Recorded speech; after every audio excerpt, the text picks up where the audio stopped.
नमस्कार, आप देख रहे हैं सुदर्शन न्यूज और मैं हूं शशि तुषार शर्मा। पश्चिम बंगाल के मालदा में कलियाचक हवाले में आपको बता दें कि हिंसा मामले की जांच के लिए मालदा पहुंची बीजेपी की 3 सदस्यीय जांच टीम को हिरासत में लेकर वापस कोलकाता भेजने के बाद पार्टी राज्य की ममता सरकार पर एक बार फिर से हमला किया गया है। मालदा में पिछले दिनों हुई हिंसा और पुलिस स्टेशन में आग लगाने से मामले पर आपको बता दें कि सोमवार को बीजेपी ने प्रेस कॉन्फ्रेंस की थी और पश्चिम बंगाल की मुख्यमंत्री ममता बनर्जी पर निशाने भी साधे थे। बीजेपी ने आरोप यह लगाया था कि ममता वोट बैंक की राजनीति कर रही हैं और अफीम की खेती करने वालों को बचाना चाहती हैं।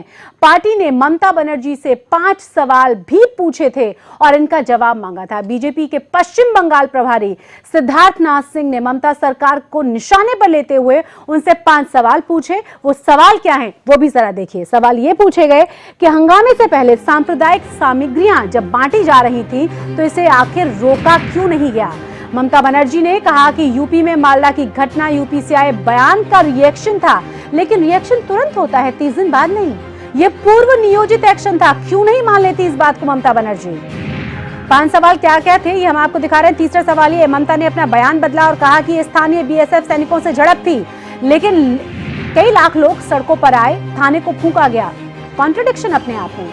एनआईए मामले में जाली नोट रैकेट पकड़ने वाली थी। देश में 80% नकली करेंसी के मामले दर्ज हैं। रैकेट का भंडाफोड़ करने के लिए पश्चिम बंगाल पुलिस ने मदद की। ये सारी डिटेल्स कालीचक पुलिस थाने में दर्ज थी, लेकिन बावजूद इसके उन तमाम फाइल्स को जला दिया गया। आखिर इसका जवाब देगा कौन? ये तमाम सवाल पूछे जा रहे हैं। आपको बता दें कि ये सारी डिटेल्स कालीचक पुलिस स्टेशन में हैं। रिकॉर्ड जला दिए गए, पुलिस स्टेशन पर हमला किया गया। मालदा में अफीम की खेती होती है, इसे बांग्लादेश में भेजा जाता है। आखिर सरकार हाथ पर हाथ धरे क्यों बैठी है, क्यों इसे रोका नहीं जाता?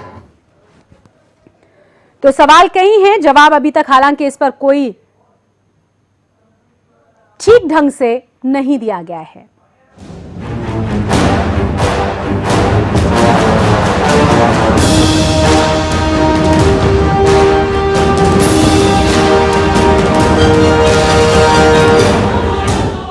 पश्चिम बंगाल के मालदा जिले में हिंदू महासभा के नेता कमलेश तिवारी के पैगंबर मोहम्मद के बारे में की गई टिप्पणी के विरोध में निकाले गए मुस्लिमों की रैली में रविवार को अचानक हिंसा भड़क उठी और हिंसा भी ऐसी भड़की कि करीब 2.5 लाख मुसलमानों ने नेशनल हाईवे नंबर 34 पर रैली निकाल दी। ये रैली धीरे धीरे हिंसक होने लगी और हिंसक भीड़ ने देखते देखते करीब 2 दर्जन गाड़ियों में आग लगा दी और मालदा जिले के कालियाचक पुलिस स्टेशन पर हमला कर दिया। इसके बाद पूरे इलाके में धारा 144 लगा दी गई। रैली कालियाचक पुलिस स्टेशन के अंतर्गत आने वाले सूरज इलाके में रविवार दोपहर निकाली गई थी। कमलेश तिवारी की फांसी की मांग कर रहे प्रदर्शनकारी नेशनल हाईवे पर उतर वहां से गुजर रही बस के साथ रैली में शामिल लोगों की पहले तो बहस हुई, बाद में भीड़ ने बस पर हमला कर दिया। यात्री किसी तरह वहां से बचकर निकल गए। इसके कुछ देर बाद मालदा से आ रही बीएसएफ की एक गाड़ी में आग लगा दी गई। इसके बाद भीड़ पुलिस स्टेशन की ओर बढ़ी। थाने के कुछ हिस्सों में तोड़फोड़ की गई और बैरक वाले हिस्से में आग लगा दी गई। प्रत्यक्षदर्शियों के मुताबिक हमले से बचने के लिए पुलिस वाले थाने से निकलकर भाग गए। कई राउंड फायरिंग हुई और बम भी चलाए गए। गोलियां लगने से 2 लोग घायल हो गए। भीड़ ने कुछ घरों में लूटपाट भी की। इसके तुरंत बाद दुकानें बंद कर दी गई और इलाके में तनाव फैल गया। एसएसपी दिलीप हजरा और अभिषेक मोदी मौके पर पहुंचे। हालात संभालने के लिए रैपिड एक्शन फोर्स की टीम भी उनके साथ में थी। अब हम आपको बताते हैं कि क्या है पूरा मामला। मामला उस वक्त शुरू हुआ जब यूपी के कैबिनेट मंत्री आजम खान ने 29 नवंबर को राष्ट्रीय स्वयंसेवक संघ के बारे में कुछ आपत्तिजनक टिप्पणी की। रिपोर्ट्स के मुताबिक इसकी प्रतिक्रिया में कमलेश तिवारी ने बयान दिया। कुछ दिन तक उनका बयान सोशल मीडिया पर सर्कुलेट हुआ, जिसके बाद मुस्लिम धर्मगुरुओं का ध्यान इस ओर गया। बाद में तिवारी का बयान उर्दू मीडिया में भी छपा। बयान पर पहली प्रतिक्रिया 2 दिसंबर को आई, जब सहारनपुर के देवबंद में एक बड़ा प्रदर्शन हुआ। इसमें दारुल उलूम के स्टूडेंट शामिल हुए। मुसलमानों में फैले गुस्से के मद्देनजर तिवारी को 2 दिसंबर को अरेस्ट कर लिया गया। कमलेश तिवारी अभी जेल में है। शांति कायम करने के लिए मुख्यमंत्री अखिलेश यादव ने मुस्लिम धर्मगुरुओं के साथ बीते बुधवार अपने आवास पर मीटिंग भी की। मुख्यमंत्री ने आश्वासन दिया कि तिवारी के खिलाफ कड़ी से कड़ी कार्रवाई की जाए। लेकिन यही बात आकर अटक जाती है कि जिस तेजी से कमलेश तिवारी के खिलाफ एक्शन लिया गया, उतनी ही तेजी उन लोगों के खिलाफ क्यों नहीं दिखाई जा रही है जिन्होंने कानून का मजाक उड़ाते हुए लोगों और पुलिस के खिलाफ हिंसक रूप अपना लिया। सवाल इसलिए भी उठाए जा रहे हैं कि जिस तरीके से एक कमेटी का गठन अमित शाह की तरफ से किया गया और उसको भेजा गया मालदा वहां की जांच करने के लिए, वहां की स्थिति को जानने के लिए, तो वहां पहले उन्हें हिरासत में लिया गया और उसके बाद उन्हें वापस भेज दिया गया। सवाल अब बीजेपी की तरफ से भी उठाए जा रहे हैं कि आखिर किस चीज को छुपाने की कोशिश में जुटी हुई है ममता बनर्जी। पहले जरा सुनिए बीजेपी के नेताओं को जब वहां रोका गया तो उन्होंने कहा क्या रेलवे स्टेशन पर। What kind of law and order problem it might create, but police version is that it might create law and order problem. When this program was being chalked out by our central party, there was no, we were being informed that there was no section 144. After coming here, we were being told that section 144 has been reimposed. हमको जो बताना होगा हम अमित शाह जी को बताएंगे। हम यहाँ पर आए थे जिन लोगों का कानून पर विश्वास टूट गया है, जो घबरा गए हैं, उनका विश्वास वापस दिलाने के लिए हम आए थे। और हमें जब उस इलाके में नहीं जाने दिया गया, हमने कहा कि हम संविधान को अच्छी तरह से समझते हैं और हम लोगों की मदद करने के लिए आए हैं। तो आज इसी पर हम चर्चा करने जा रहे हैं कि आखिर हो क्या रहा है, क्यों बंगाल को बांग्लादेश बनाने की कोशिश की जा रही है, क्यों वहां पर लॉ एंड ऑर्डर नहीं है, और क्या ये तमाम चीजें पूरी तरह से सुनियोजित हैं जिसे अलग सा दिखाने की कोशिश में जुटी हुई है ममता बनर्जी।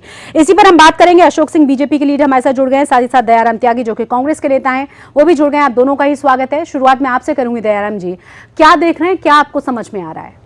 देखिए, ये जो चल रहा है जी, ये किसी ना किसी रूप में, अभी आपने देखा होगा जो अपने में एक मिस्टर तिवारी हैं जी, तो ये मुझे एक बात समझ में नहीं आती जी, कि जब ये चुनाव नजदीक होते हैं तो तभी ये इस तरीके के एक ऐसा माहौल क्यों बनाया जाता है, क्यों क्रिएट किया जाता है इस तरीके का माहौल, इस तरीके के बयान, इस तरीके की बातें करना।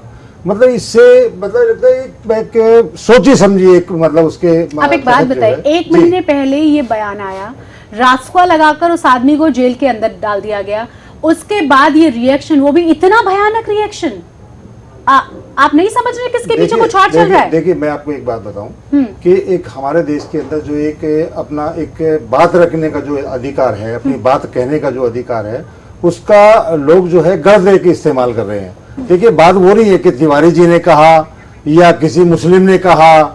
मैं तो ये कहता हूं कि इस तरीके का एक पार्लियामेंट के अंदर एक कानून आना चाहिए, एक बनाना चाहिए कि जिससे एक देश कमजोर हो जी। जो बांटने का, अगर जो कोई भी, चाहे कोई भी एक हो, चाहे हिंदू हो, चाहे मुसलमान हो, सिख हो, ईसाई हो, जो इस तरीके का बयान देगा उसका रास्ता एक जेल होना चाहिए जी। जो देश को इस तरीके का एक माहौल एक पैदा कर रहा है, मतलब ये मुसलमानों में भी है, ये हिंदुओं में, मैं ये नहीं कह रहा। देखिए, अब ममता बनर्जी वहाँ की जो स्थिति है, मैं आऊंगी आपके पास, वहाँ की स्थिति को ज्यादा अच्छे तरीके से वहाँ के लोग ही बता पाएंगे। बीजेपी के नेता हमारे साथ मालदा से जुड़ गए हैं, हम उनसे बात करेंगे। स्वागत है आपका हमारी इस खास पेशकश में।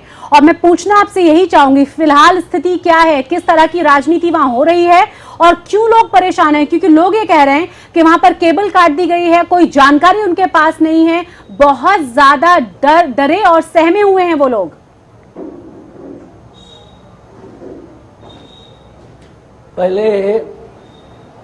पहले तो हेलो जी, हम सुन पा रहे हैं आपको। हाँ, हेलो, हम आपको ठीक से सुन पा रहे हैं। पहले आप जो हो रहा है, हेलो हेलो, हाँ, पहले जो हो रहा है, ये जो कलियाचक के घटना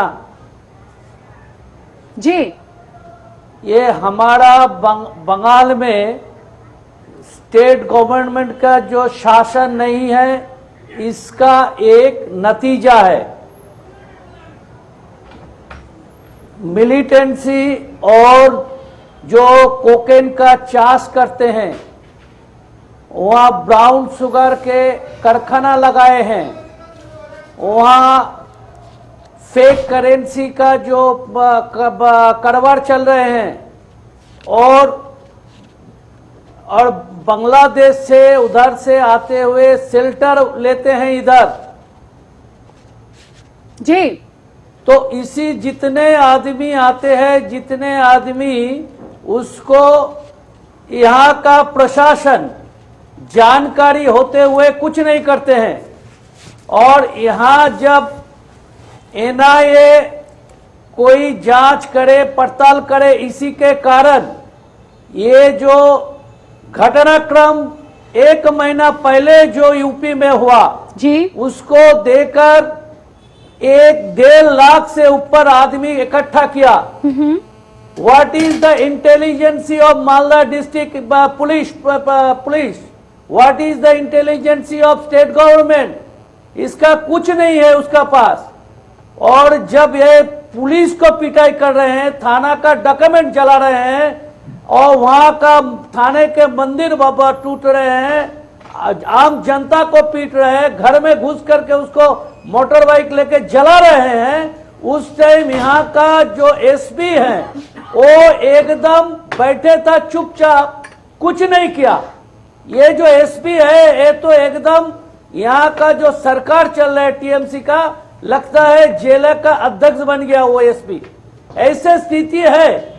और ये लोग जो है, ये लोग जितना लोग इकट्ठा हुआ, लोकल मुस्लिम से ज्यादा बाहर से, ऊपर से, और उसमें मिलिटेंट भी था।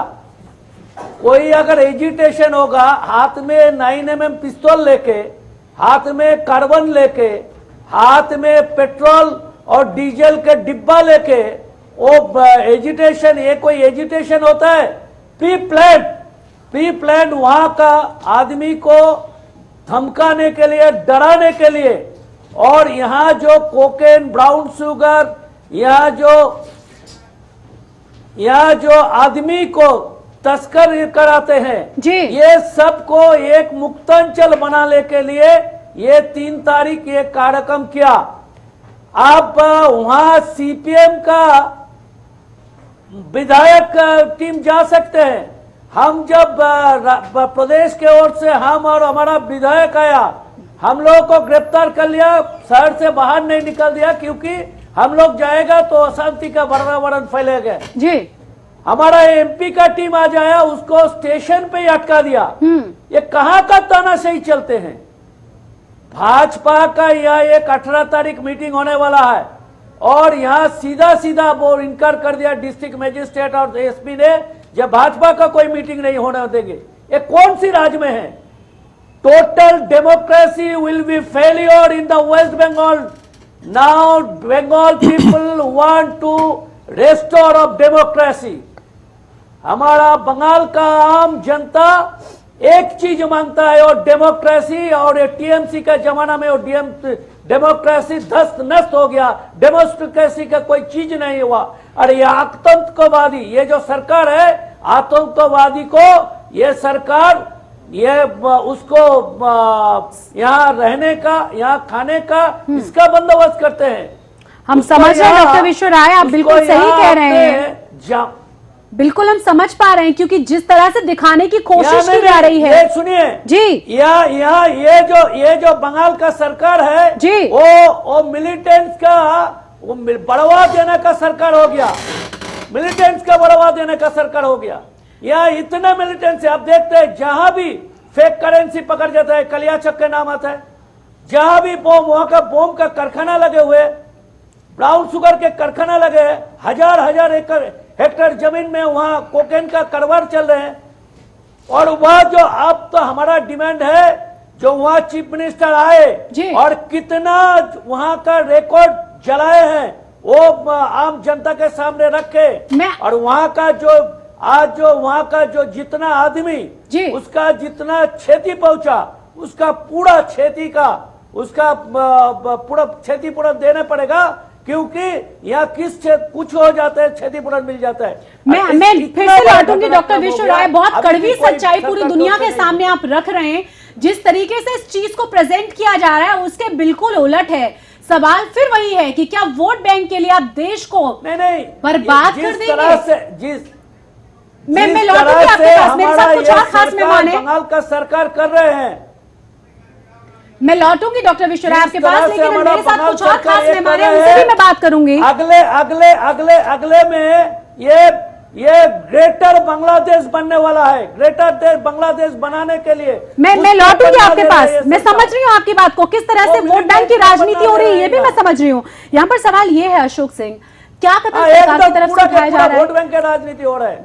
सिर्फ टीएमसी की बात नहीं है, आप देखिए ना ये वहां जो सरकार स्थिति को है, आम जनता ये देख रहे हैं, आम जनता देख रहे हैं। 2016 में आम जनता इस सरकार को उखाड़ के फेंकेगा, जैसे कांग्रेस के उखाड़ के फेंका, जैसे माओवादी को वामपंथी सरकार को उखाड़ के फेंका, वैसे 2016 में इसको उखाड़ के फेंकेगा। क्योंकि आम जनता ये जो नीचे स्तर पर जो पुलिस है वो भी आज इस सरकार के ऊपर बहुत गुस्सा में है। नीचे स्तर पर समझ पुलिस पा रहे यहाँ हैं का निचले स्तर पर बहुत पुलिस बहुत गुस्सा में है, लेकिन बंधी हुई है, मजबूर है, नहीं, कुछ और कर नहीं दूसरा सकती बात है, है, क्योंकि ये ऊपर से यहाँ जिस तरीके का आदेश आएगा उसी के आधार पर आगे कदम उठाया जाएगा। अशोक सिंह, सवाल अब ये है कि आगे क्या इतनी ज्यादा यहाँ का राजनीति नहीं, की जाएगी कि यहाँ का आपको SP फर्क ही नहीं सुनिए पड़ता एक कि बात, आपको सिर्फ यहाँ वोट का बैंक जो से SP मतलब है, है। आपको वोट मिलने चाहिए, चाहे आप बंगाल को बांग्लादेश बना दें, चाहे वहां पर किसी भी नाम पर हंगामा मचा दें, चाहे वहां पे आप थाने में आग लगवा दें, चाहे पुलिस वालों को पिटवा दें, चाहे दुकानों को लुटवा दें, चाहे घरों को लुटवा दें। सवाल अब ये है किस तरह की राजनीति आप कर रहे हैं, राजनीति कहां से कहां पहुंच गई है, कैसी का नाम राजनीति है क्या? बिल्कुल सही कहा शशि जी आपने। यहाँ आप का देखिए जो कुछ राजनीति महीनों कर से, रहे हैं कुछ हमारा सालों से, सरकार। लगभग 6-7 महीनों से जो चीज की तरफ ध्यान जाना चाहिए था उससे ध्यान बटाने का काम हो रहा है। अभी मेरे मित्र कांग्रेस के बोल रहे थे कि ऐसी चीज हुई।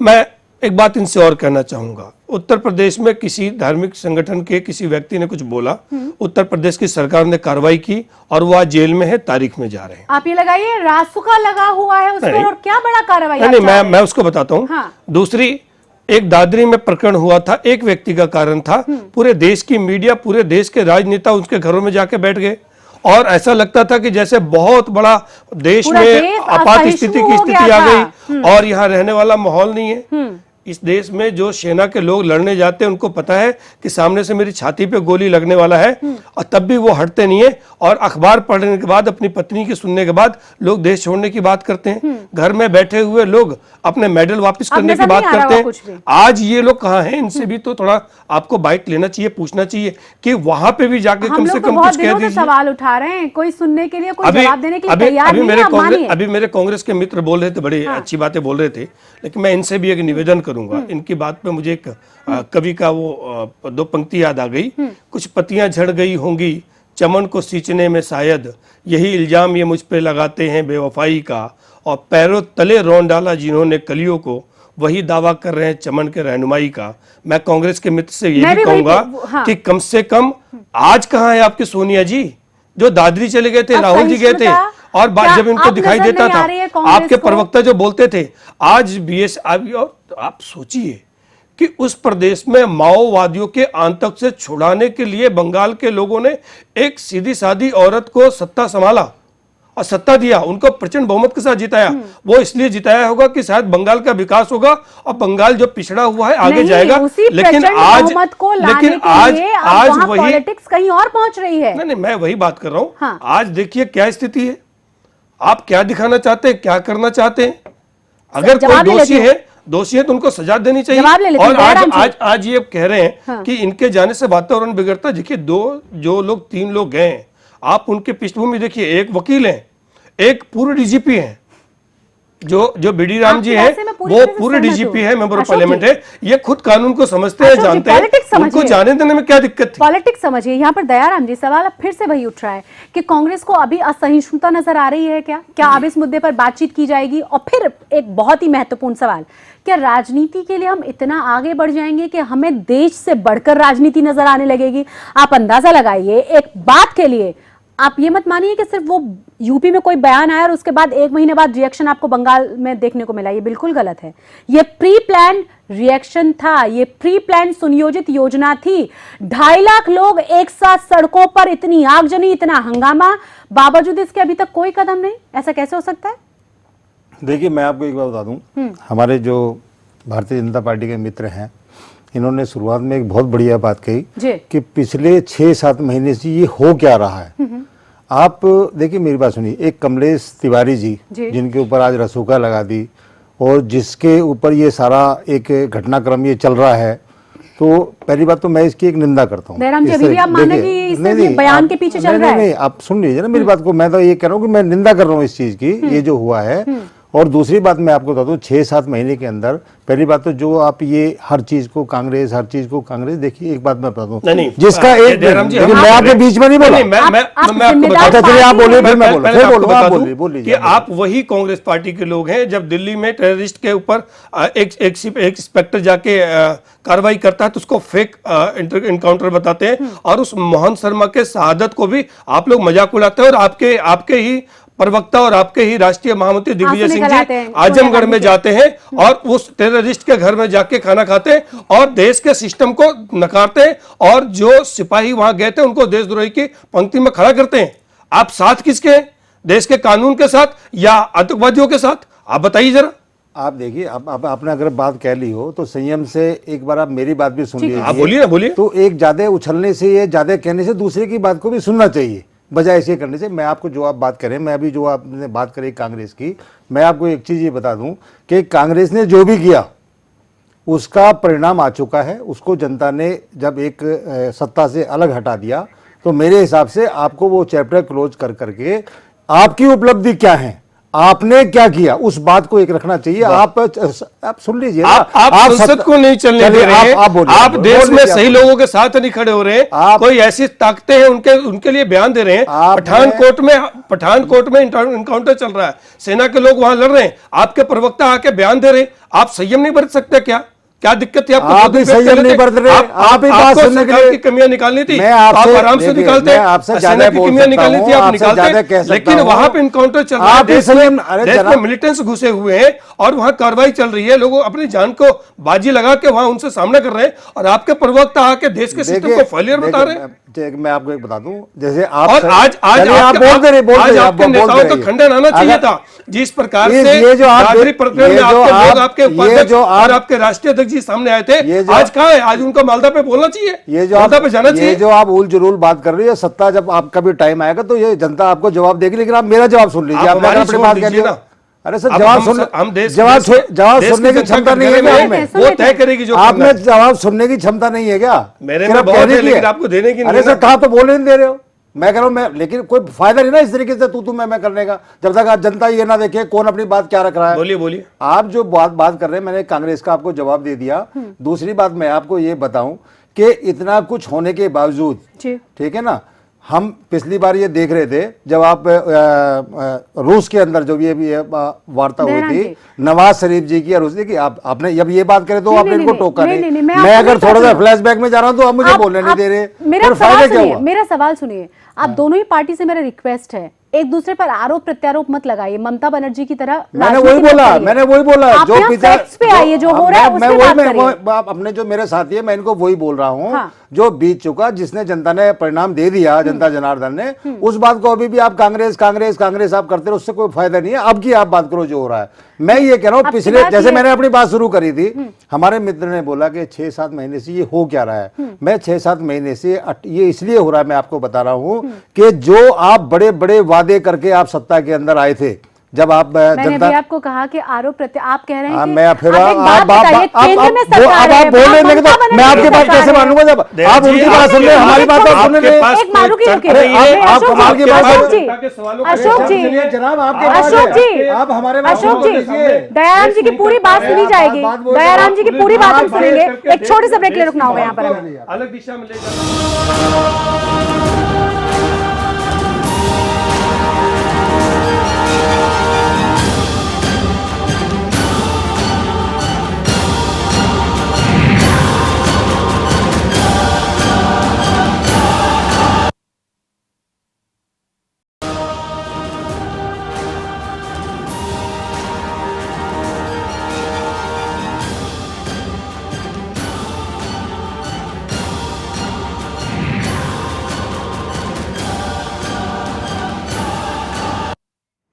ब्रेक के बाद एक बार फिर से आप सभी का स्वागत है। नुमानी जी हमारे साथ जुड़ गए, लेकिन उससे पहले दयाराम त्यागी, आप कह रहे थे कि आपकी बात नहीं सुनी जा रही, आप अपनी पूरी बात कर लें, फिर मैं जल्दी से सवाल पूछूं उनसे। देखिए, मैं आपको एक बात इसरा भी ये कहना चाहता हूँ कि 6-7 महीने से जो बात कर रहे हैं कि ऐसा क्यों हो रहा है, मैं जिस बात पे आ रहा था कि जिस बड़े बड़े वादों के साथ ये सत्ता में आए, लेकिन उसको 18 महीने में 18-19 महीने हो गए हैं, उसकी जो नाकामी है, एक उसको छुपाने के लिए, उसको दबाने के लिए कि लोग बागों का, पब्लिक का ध्यान असली मुद्दों पे ना जाए।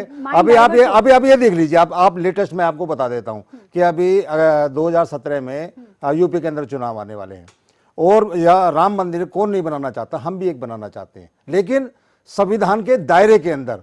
जब एक हम देखिए, हमें सुप्रीम कोर्ट पे भी विश्वास नहीं है। जब आप नहीं, मैं अपनी बात पूरी की नहीं मानूंगा। सोनिया गांधी को काल्पनिक लगते हैं भगवान राम, नहीं ऐसा कुछ नहीं है, ये आप गलत कह रहे हैं। हमने आज ना सुब्रमण्यम स्वामी ने कोर्ट में राम सेतु को सुब्रमण्यम स्वामी जी को पता नहीं क्या बोलते हैं, मैं कोर्ट में है ये पूरा मामला। देखिए मैं आपको ये बता रहा हूँ, मैं वो चीज मैं कह रहा हूँ, मैं कैसे मान लूंगा इस चीज को। मैं ये कह रहा हूँ, ये पूरा मामला देखिए आप असली मुद्दे को नहीं आने देंगे। जब एक कोर्ट में जब एक कोर्ट में मामला लंबित है, सुप्रीम कोर्ट है, सुप्रीम कोर्ट के अंदर जो राम मंदिर का उसका है कि भाई उसका है, और वो भी जमीन का एक विवाद है कि भाई ये जमीन किसकी है, मतलब वक्फ बोर्ड की है या राम मंदिर की, उसका फैसला सुप्रीम कोर्ट ने करना। आज एक डीयू में जाकर के या बड़ा बड़ा प्रचार कर करके और पत्थर जा रहे हैं वहां पे कि भाई 2017 के अंदर राम मंदिर बनेगा, क्या है ऐसा? मतलब आप एक सुप्रीम कोर्ट की अवहेलना कर रहे हैं, आप संविधान का अवहेलना कर रहे हैं। नहीं दयाराम, अशोक जी मैं आऊंगी, दयाराम जी, बीजेपी राजनीति कर रही है, राम मंदिर पर राजनीति हो रही है, आपकी बात से मैं मान लेती हूँ, चलिए, पर अब राम मंदिर में और बीजेपी का वेस्ट बंगाल में क्या लेना देना आ गया? मैं आ रहा हूं ना उसी बात पे। तो उसी के एक तहत जो है, चाहे वो अवैधनाथ जी हैं, चाहे वो साक्षी महाराज हैं, चाहे वो अब इस तरह, देखिए इस तरीके के, इससे ना मैं उसी बात को कह रहा हूं। तो इसी जो देखिए, अगर हम हिंदू हैं, अगर हम हमारे अंदर हिंदू जो हमारे लीडर जो हमारा प्रतिनिधित्व करते हैं, जो ये कहते हैं अपने आप में, ठीक है ना, समस्त हिंदुओं का नहीं करते, ये अगर इस तरीके की भाषा बोलेंगे तो देखिए उनके भी एक धर्म गुरु है, मेरे साथ नहीं, उनका जमीयत उलेमाए हिंद के नेता जुड़ गए, मौलाना अब्दुल हमीद नुमानी, उनसे हम बात करेंगे। मौलाना अब्दुल हमीद नुमानी, मेरा सवाल आपसे पहला ये है कि इस पूरे की पूरी घटना को आप किस तरीके से देख रहे हैं? मेरा दूसरा सवाल ये, जो हमने अभी केरल में भी देखा, क्या इस तरीके से जो तमाम चीजें पॉलिटिसाइज होती हैं उससे बहुत बड़ा नुकसान हमारा ही नहीं है क्या?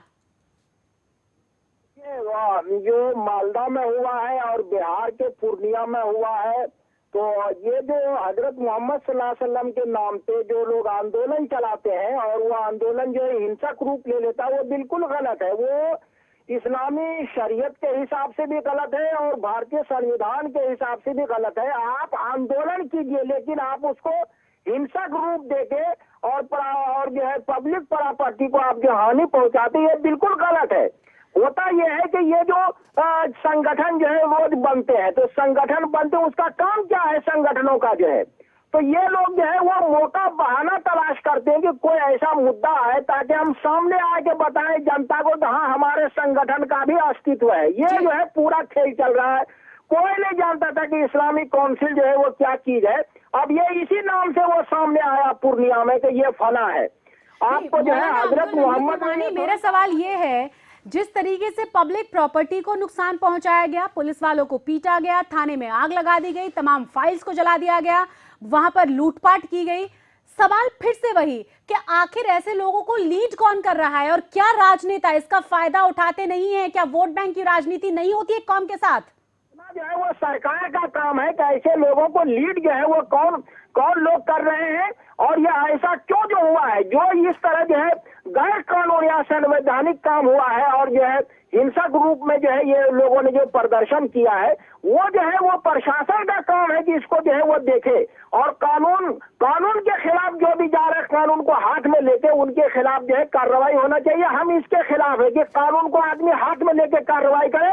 लोकतांत्रिक व्यवस्था में आप जो है मांग कर सकते हैं कि यह है उसके लिए जो है फांसी का कानून बने, लेकिन फांसी का कानून तो अभी है नहीं, तो फांसी की आप मांग भी जो है वो करेंगे तो कैसे करेंगे? स्टेट गवर्नमेंट को या जो है सेंट्रल गवर्नमेंट हो तो किसी आदमी को फांसी दे ही नहीं सकती है जब तक ये कानून न हो, जो है कोई कोर्ट जो है वो जो सजा दे सकता है। तो ये दिक्कत है। ये आप ये कर सकते हैं या पार्टियों से या लीडरों से या सरकार से कि जो भी ईशा निंदा करे, चाहे वो हिंदुओं के जो है वो आदरणीय जो है महापुरुष हो, या मुसलमानों के, या क्रिश्चियन के, या सिखों के, हाँ। उनके खिलाफ जो इस तरह की कार्रवाई हो। लेकिन नुमानी जी, फिर तमाम जो अलग अलग धर्मगुरु हमें नजर आते हैं वो क्यों कहते हैं कि नहीं, हमें तो ये इजाजत है, अगर गलत आप करेंगे तो संविधान के हिसाब से हम नहीं चलेंगे, हमारे हिसाब से हम चलेंगे, हम अपने आप कदम उठाएंगे। दूसरा मेरा सवाल अभी है कि क्या आपके ही धर्म की कुरीतियों के बारे में बात करने का मतलब किसी की जान ले लेना है क्या? आपने रजीना का मामला देखा होगा, केरल में 2 मामले सामने आए। अगर किसी तरह की कोई बात निकलकर सामने आती है तो उस पर संवैधानिक और प्रशासनिक रास्ता क्यों नहीं अपनाया जाता? अगर किसी ने कहा कि मदरसे में यौन शोषण हो रहा है तो उस पर स्टूडियो में आग लगाना, बहुत हंगामा मचाना, पूरे दफ्तर को तोड़फोड़ कर डालना, क्या ये जायज है? हमला नहीं कर सकती है मदरसा, मंदिर, आश्रम जो है इस पे। कोई आश्रम का, कोई मदरसे का, या किसी कोई आदमी, एक आदमी जो है वो गलत हो सकता है व्यक्तिगत, जो उसको आप जो है वो उसके खिलाफ कार्रवाई हो, लेकिन आप आश्रम के खिलाफ जो है, या मदरसा के खिलाफ, या जो मंदिर के खिलाफ बोलेंगे, ये गलत है। उन्होंने मदरसा के खिलाफ बोला, उस आदमी के खिलाफ नहीं बोला जिसने उसके साथ जो है गलत जो है व्यवहार किया था। हमें इससे आश्रम जो है उनको पकड़ा गया, लेकिन क्या आप आश्रम को जो निशाना बनाएंगी? ये गलत है वो। नहीं, मैं वही पूछ रही हूँ कि अगर एक चीज गलत है तो उसको एक्सेप्ट करके आगे बढ़ना चाहिए या सिर्फ हंगामा मचाना चाहिए? नहीं, वो कानून का, आप यहाँ कानून बना हुआ है, कोई जंगल राज नहीं है भारत में कि कोई आदमी अपने तौर पे जो है काम करना शुरू कर देगा। जितना आपको प्रदर्शन करने का अधिकार है संविधान कानून के दायरे में, उतने आपको चलना है। उससे बाहर जाएंगे तो फिर कानून अपना काम करेगा।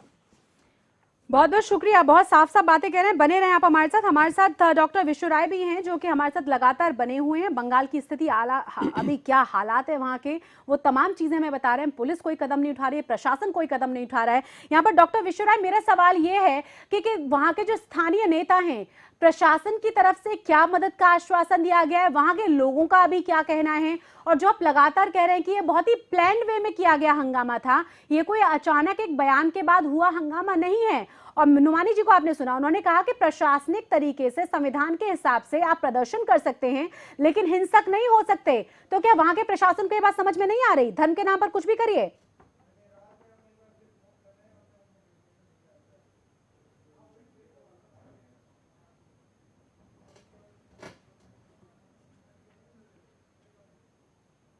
डॉक्टर विश्व राय, सुन पा रहे हैं आप हमें? लगता है इन तक हमारी आवाज नहीं पहुंच पा रही है। यहाँ पर दयाराम जी, जो आप लगातार कह रहे हैं, मैं आऊंगी आपके पास। अशोक जी, आप कह रहे हैं कि केंद्र सरकार बहुत अच्छे से काम नहीं कर पा रही है, इसी वजह से ठीकरा उधर फोड़ने की कोशिश की जा रही है। आप मेरे सवाल का जवाब दीजिए, केंद्र सरकार वहां पर हंगामा कैसे मचवा सकती है? और यहाँ अगर कोई बयान दिया जा रहा है, आपने कहीं 2.5 लाख लोगों को एक साथ सड़कों पर उतरते हुए देखा है क्या? देखिए, आपने मेरे बयान पे थोड़ा ध्यान नहीं दिया। मैं ये नहीं कह रहा हूँ कि केंद्र सरकार वहां पे करवा रही है। मेरा कहने का अभिप्राय ये है, माइंड डाइवर्ट हो रहा है। देखिए, पहले सुनिए, मेरा कहने का जो अभिप्राय ये है कि हमारे अंदर संविधान है और संविधान के तहत कानून भी बना हुआ है, उसको इम्प्लीमेंट करने की जरूरत है। और देखिए कैसे करने की जरूरत है कि जो भी कोई भी, चाहे मैं कह रहा हूं धर्मगुरु है, अब जो जिस तरीके का ये वाकया हो रहा है, मेरे ख्याल में कोई भी मजहब नहीं सिखाता कि आपस में कोई नफरत करें या हम किसी को कोई तकलीफ पहुंचाएं। तो ये इस तरीके की जो घटना होती है, इसमें जो लिप्त होते हैं उनके लिए एक ऐसा कानून बनाया जाए कि और इस तरीके की सजा दी जाए जो दूसरा एक हिमाकत ना कर सके, दूसरा जरूरत ना कर सके उस चीज की। आज क्या है, हमारा एक बोलने का मौलिक अधिकार है, हम अपनी बात रख सकते हैं, उसका एक नाजायज फायदा उठाते हैं, कुछ भी अनाप शनाप बयान देते हैं, कुछ भी एक अपनी राजनीति, जैसे अभी हमारे मौलाना साहब कह रहे थे, एक अपनी राजनीति चमकाने के लिए, जिसको कोई नहीं जानता, जिसने मतलब आज क्या होता है कि ये देखिए, ये जो हो रहा है, ये जो हो रहा है, जो पैगंबर साहब के नाम पे जो हो रहा है, आप क्या समझते हैं? देखिए, इसमें एक छोटी सी मैं आपको बात बता दूं, जो इनके धर्मगुरु हैं, जो जिन्होंने इतना बड़ा ये बखेड़ा कर रखा है, उससे क्या हो रहा है, एक अपनी ही कोई हम क्षति पहुंचा रहे हैं, हम देश को ही कमजोर कर रहे हैं। और उसके अंदर जैसे ममता बनर्जी वहां पे गई, नहीं जा, मेरे हिसाब से नहीं जाना चाहिए था। नुमानी जी ने तो कहा ना कि जो गलत अगर कोई कह भी रहा है किसी के खिलाफ तो उस पर संवैधानिक कदम उठाएं। आप उस पर इतना हंगामा, ये कौन उठाएगा? चलिए मैं आपसे पूछता हूँ, कौन उठाएगा? वही कौन तो उठाएगा? मैं वही कह रही हूँ, मैं वही तो कह रहा हूँ ना, सरकार को उठाना चाहिए कदम। नहीं, और उसमें ये नहीं, चाहे उसमें तृणमूल कांग्रेस है, चाहे उसमें केंद्र में आवाज उठाइए ना आप भी। नहीं आपसे हम उम्मीद करते हैं ना, नहीं, अगर वो इसलिए नहीं केंद्र सरकार अगर काम ठीक नहीं कर रही मैं क्या बोल रहा हूँ, तो आप यहाँ केंद्र में उठाइए क्या ये क्या हो रहा है देश में? मैं देखिए, ये काम सरकार का है, कानून बनाने का काम सरकार का है, और उसके अपोजिशन अगर उसको ये ऑब्जेक्शन उठाता है तब आप बात कर सकते हो। लोकतंत्र में अगर ऑपोजिशन, देखिए सुनिए मेरी बात, अगर अपोजिशन अगर मतलब किसानों के लिए अगर वो संसद नहीं चलने देता, उसको भी दोषी ठहराते हैं, क्योंकि वो उनके साथ खड़ा हुआ है, एक मजदूर के साथ खड़ा हुआ है। जीएसटी बिल में जो खामियां हैं उसके पीछे अगर संसद नहीं चलने दे रहे, उसके लिए विपक्ष जिम्मेदार है। नहीं, मैं एक बात कर रहा हूं, ये काम जो है सरकार के है, ये कानून बनाने का काम सरकार का है। शशि, मैं एक बात, जरा मेरे मित्र ने कहा कि सरकार अपनी नाकामियों को छुपाने के लिए काम कर रही है। मैं इनको जवाब देना चाहता हूँ, क्या हमारी नाकामी ये है क्या कि वर्तमान प्राइम मिनिस्टर अगर किसी देश में जाता है तो चर्चित रहता है, और इनके प्राइम मिनिस्टर जाते थे तो देशी महिलाएं कहे जाते थे? क्या हमारी नाकामी ये है क्या कि हमारे देश में कोई आतंकवादी घुस के आता तो जिंदा नहीं जाता है, इनके पाकिस्तान के सैनिक आते थे शीश काट के ले जाते थे?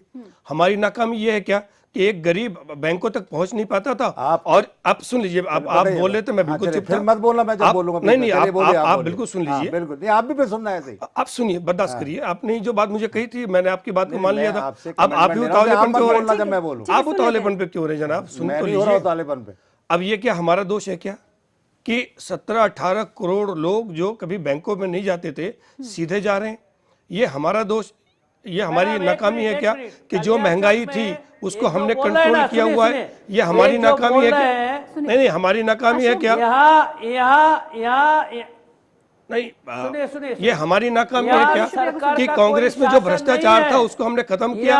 ये इनके यहाँ 1,76,000 करोड़ से लेकर सारी चीज भ्रष्टाचार में लिप्त रहते थे मंत्री। आज हमारे यहाँ मंत्री ईमानदारी से, सरकार ईमानदारी से काम कर रही है। रिकवरी करके आर्म्स था, वहाँ लूट के ले गया। वहाँ जो थाना में पुलिस का आर्म्स था वो लूट के ले गया। पुलिस का आईसी का क्वार्टर जला दिया, बैरक जला दिया। अब क्या सरकार कुछ किया? अभी तक सरकार हाथ धोते हुए बैठे हैं। और सरकार ये एक बीएसएफ के नाम पे यहाँ का एसपी बीएसएफ का आरोप लगा करके बोलते बीएसएफ कर दिया। अरे बीएसएफ 1.5 लाख 2 लाख 2.5 लाख आदमी को इकट्ठा किया, बीएसएफ किया? एक फैमिली लेके बीएसएफ जा रहा, उसका गाड़ी फूक दिया, वो की बीएसएफ किया? बीएसएफ का अगर बोल देता तो देख लेते हो। लेकिन ये लोग क्या है, ये जो यहाँ का जो एसपी है और उसके साथ यहाँ का जो शासन है, हमारा सब प्रदेश का जो मुख्यमंत्री है, ये मिली जुली हुए हैं और ये चाहते हैं जो वोट बैंक के राजनीति के कारण जो भी होना, देश अगर चला जाए, बांग्लादेश बन जाए देश, हमारा बृहत्तर बांग्लादेश, बड़ा बांग्लादेश बन जाए, वहां जितना आदमी का नाम आया, रौब का नाम आया, असादुल का नाम आया, जो कोकेन चास करता है, वो बॉम्ब का जो कारखाना बनाया, वेपन्स का कारखाना बनाया, उसको कोई पकड़ा है क्या? अभी तक पकड़ा है? क्या कर रहे हैं पुलिस? तो इसके लिए सरकार कुछ नहीं कर रहे हैं। ये जो स्थिति है बहुत नाजुक, बहुत संगीन स्थिति पर पैदा कर दिया और यहाँ का शासन व्यवस्था ऐसा कर दिया। बंगाल में हम बोलते हैं ना, बंगाल में डेमोक्रेसी का नाम के कुछ चीज नहीं है और ये सरकार चाहते हैं किसी तरह से जो हम ये जो अपीजमेंट का पॉलिटिक्स है वो करके कैसे भी फिर हम सत्ता में आ जाए। लेकिन इससे सत्ता नहीं होता, देश बिखर जाएगा, देश चला जाएगा। ये सोच नहीं है। इसके पास देश तो बड़ा नहीं है, इसके पास देश छोटा है, इसके पास क्षमता बड़ा है जी।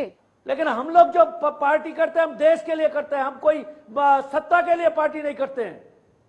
मैं समझ रही हूं आपको। इसी के कारण आज कालियाचक कैसा बना, ये कॉरिडोर बन रहा है, कॉरिडोर बन रहा है, कालियाचक, यहाँ पूर्णिया, बारसोई और किशनगंज, ये कॉरिडोर बना रहे हैं। रॉय, मैं आपको रोकना चाहूंगी, मोहम्मद सलीम को भी गुस्से से रोका गया है। जरा उन्होंने क्या कहा है वो भी अपने दर्शकों को सुना देते हैं।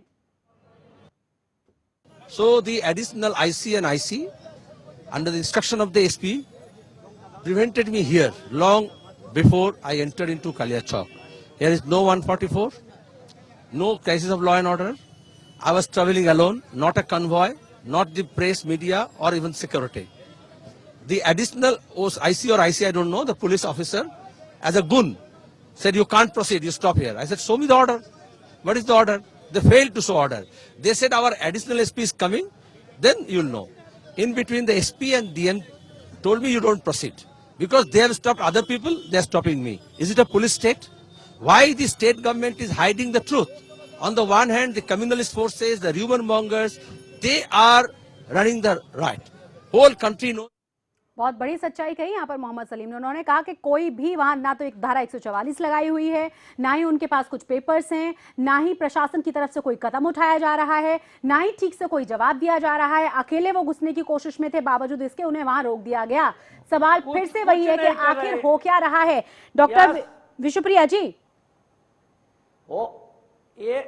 ये सरकार चाहते हैं जे एपीजमेंट पॉलिटिक्स से हम जीते और फिर क्षमता में आए, लेकिन ये जो चला रहे इसमें जो बनने वाला है बिगर बांग्लादेश बनने का स्थिति बन रहा है। और ये सरकार जानबूझ करके उसको सहायता करे। ये सरकार मिलिटेंट का सरकार बन गया, मिलिटेंट का अपीजमेंट करने वाला सरकार बन गया जी। ये मिलिटेंट आप जानते हैं, जो अब्दुल लोग कुछ दिन पहले दिल्ली के जो घटना हुए उसके कारण वो जो मिलिटेंट पकड़ा गया, उसी के कारण उसको अरेस्ट किया, फिर छोड़ दिया।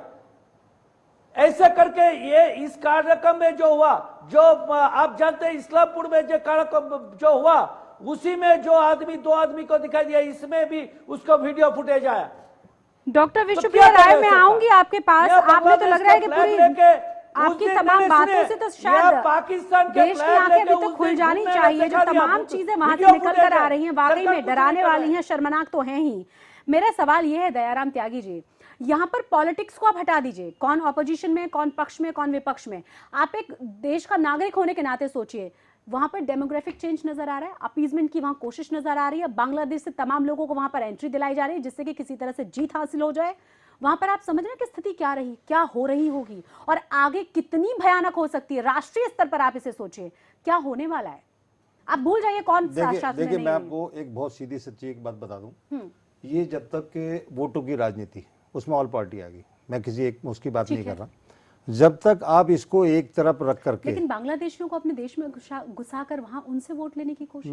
मेरी बात सुनिए ना, मैं कह रहा हूँ कोई भी, मैं कह रहा हूँ चाहे तृणमूल हो, चाहे बीजेपी हो, चाहे कांग्रेस हो, चाहे मैं कोई भी पार्टी हो, इस तरीके की जो घटना है, अगर देश को एक अखंड रखना है, देश को अगर एक आगे तरक्की के रास्ते पर ले जाना है, उसके लिए ऐसा कानून है और उसको और सख्त और उस पर इम्प्लीमेंट हो कि देश सबसे पहले, धर्म उसके बाद। जो आज मोदी जी ने एक अपना स्टेटमेंट भी दिया है, आज पेपर के अंदर भी है, कहने से नहीं, उसको जब तक इम्प्लीमेंट नहीं होगा काम नहीं चलेगा, जब तक काम नहीं चलेगा। उसके अंदर जो भी देश को तोड़ने की बात करता है या देश के जिससे हानि हो, उस तरीके का अगर बयान देता है, तो देखिए मैं आपको छोटा सा उदाहरण देता हूँ। हार्दिक पटेल जी, आज देशद्रोही का उनके ऊपर है, उन्होंने कहा जो भी कहा था, मैं वही तो पूछ रहे हैं। नहीं, मैं कि उनके ऊपर, हार्दिक पटेल के ऊपर देशद्रोह का आरोप लगाकर उनको पकड़ लिया गया है, तो इन लोगों के ऊपर कोई कड़ी कार्रवाई क्यों नहीं? मैं उसी चीज के ऊपर कह रहा हूं, उन्होंने जबकि उन्होंने कोई ऐसा देशद्रोह वाला काम नहीं करा, लेकिन एक राजनीति, बावजूद इसके एक राजनीति कि वो, क्योंकि इतना बड़ा उसने एक आंदोलन खड़ा करा, उसको जो ना देशद्रोही के उसमें चलिए कि कानून अपना काम करेगा, कानून का काम है देखने का। लेकिन जो इस तरीके को देश को बांटने की बात करते हैं, जो इस तरीके का वो करते हैं, उसके ऊपर कार्रवाई होनी चाहिए। केंद्र सरकार, अशोक जी, क्या कार्रवाई करेगा? क्योंकि उम्मीद अब हम आपसे करें, वहां के लोग तो बुरी हालत में, वो कह रहे हैं कि वहां प्रशासन सुनने के लिए तैयार नहीं है, पुलिस का वहां राज नजर आ रहा है। और आपने मोहम्मद सलीम, वो तो देखा ना कि ना वो आपकी पार्टी से हैं, ना ही वो सीपीएम से हैं, और ना ही वो कांग्रेस से हैं, माफ कीजिएगा सीपीएम से हैं वो, ना ही तृणमूल कांग्रेस से। उन्होंने बहुत साफ शब्दों में कहा कि वहां पर कितनी ज्यादा भयावह स्थिति है। धारा 144 न होने के बावजूद रोका जाना, पूछताछ करना, बार बार जो तमाम चीजें बढ़ रही हैं, वहां घट नहीं रही हैं। इलेक्शन जैसे जैसे पास आ रहा है, समस्याएं बढ़ रही हैं। देखिए शशि, जो पिछली बार माओवादी सरकारों ने जो किया था, वामपंथी सरकारों ने, आज ममता भी वही काम कर रही है। एक लोकतंत्र का गला घोट के जो लोग तानाशाही के हिसाब से सरकार चलाते थे, बंगाल की जनता ने उससे मुक्ति पाने के लिए उसको हटा के ममता जी को दिया था।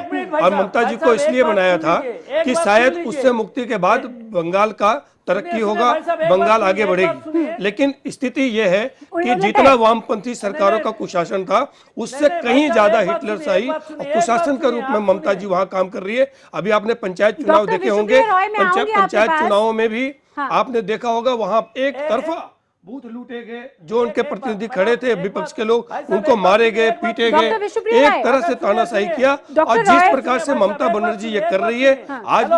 आज 3 सांसद गए एक थे, बात सांसदों सुनिए, में पढ़े भाई लिखे साहब। सांसद थे, एक बात उसमें एक सुनिए। आईपीएस एक थे, बात मैं पूर्व बोलना महानिदेशक चाहता हूँ, निदेशक सुन थे, लीजिए ना, आप ये लोग थे। सुन और लीजिए। ये लोग गए थे, उसके बाद भी रोकना, मुझे लगता है कि ये तो इतना संसार है ठीक है। कि इस पे जो करना हो तो डॉक्टर विश्वप्रिया, मैं केंद्र के विपक्ष पार्टी है, मैं उनको भी कहूंगा कि आप भी कम से कम, जब आपको लगता है जब संसद को बंधक बना सकते हो एक छोटे से मामले के लिए लेके, सुनिए, तो ये जो डॉक्टर इतना बड़ा अशोक- घटना है उस अशोक पे जी, भी आपको अशोक बाहर जी, सामने आना अशोक चाहिए जी, और देश मेरे के साथ लोगों इस के साथ वक्त- खड़ा होना अशोक जी, चाहिए। मेरे साथ इस वक्त वरिष्ठ पत्रकार कमर वहीद नकवी जुड़ गए हैं फोन लाइन पर, उनसे हम बात करेंगे। यहाँ पर सवाल ये है मेरा नकवी जी आपसे, जिस तरह की राजनीति फिलहाल हमें नजर आ रही है, बजाय देश की बात करने के लिए उसके लिए क्या जरूरी है, क्या कदम उठाए जाने चाहिए, आखिर वहां हुआ क्या, ये सोचने के तमाम राजनीतिक पार्टियां सिर्फ राजनीति कर रही हैं। देखिए, हमारे यहाँ ये राजनीतिक दलों की बड़ी दुर्भाग्यपूर्ण स्थिति है कि अभी जो सज्जन बोल रहे थे वो बड़ी आलोचना कर रहे थे ममता बनर्जी की, आलोचना बिल्कुल सही कर रहे थे कि ममता बनर्जी इस पूरे मुद्दे पर राजनीति कर रही हैं और इसको चुनावी फायदे के लिए कर रही हैं, और ममता बनर्जी वोट बैंक की राजनीति करती हैं। ये सब बिल्कुल बातें सही हैं। पिछले 4-5 सालों से ममता बनर्जी ने वहाँ पे पश्चिम बंगाल में मुसलमानों के और खास तौर से जो कट्टरपंथी मुसलमान हैं उनके तुष्टीकरण की बहुत सी ऐसी कार्रवाइयां की हैं जो बहुत निंदनीय है। लेकिन ये बात केवल ममता बनर्जी पर ही लागू नहीं होती, ये बात देश के सारे राजनीतिक दलों पर लागू होती है।